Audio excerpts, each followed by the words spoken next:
Happening right now, cities along the southern border are bracing for a massive migrant caravan making its way through Mexico. 2,000 migrants who crossed into southern Mexico on Sunday say time is of the essence, saying they're afraid of asylum changes under a new president come January, worried that this is their last chance to get into the country. NewsNation's Jorge Ventura has the latest from San Antonio this morning. Jorge, I'm curious how these cities are now preparing for another new migrant surge. Good morning, Markie. Yeah, so this caravan is around 2,000 migrants. It's on its way north right now to the U.S.-Mexico border.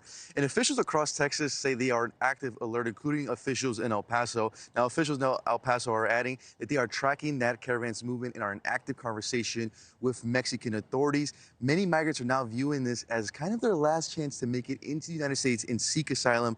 With that upcoming election, migrants are expected that with a Trump administration, with that possibly of winning in November, that the Trump administration could introduce more of those hardline immigration policies and cracking down on asylum, but also ending that CBP-1 Act, which Mexican officials say now migrants are growing very impatient with, and say that we could possibly see even more of these smaller groups come here to the U.S. Now, right now, Markie, it's unclear if that migrant group would head to El Paso or another entry point here in Texas like McAllen, but officials say they are expecting that group to start making that way closer once they kind of reach Mexico City. We'll kind of see what direction they head to, but El Paso saying they are in active communication with Mexican officials at the moment, tracking that group headed to the U.S.-Mexico border, Markie. Yeah, and this group calling themselves God Guides Us. Yeah, we'll be interested to see, what they look like, where all they're coming from. What's been the reaction from leaders here at home, Jorge?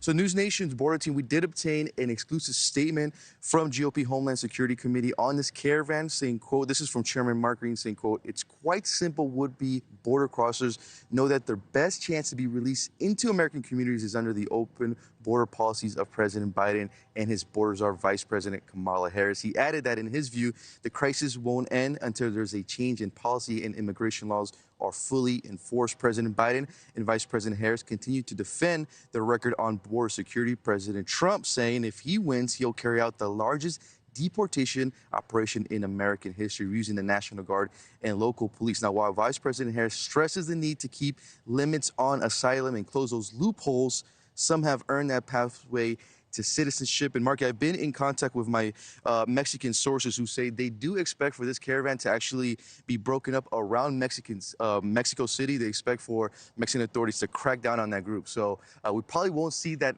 big caravan all arriving all at once, but we'll probably see those smaller groups start to make it to the way to the U.S. border after that crackdown. Yeah, and splinter off. I'll be talking to the Vice President of the National Border Patrol Council on the show here in just a little bit. Have a lot of questions coming his way, too. Jorge Ventura, thanks so much. And thanks for watching, everybody. Go to joinnn.com to find NewsNation on your television provider. Also, don't forget to click that red subscribe button below to get more of NewsNation's fact-driven, unbiased coverage.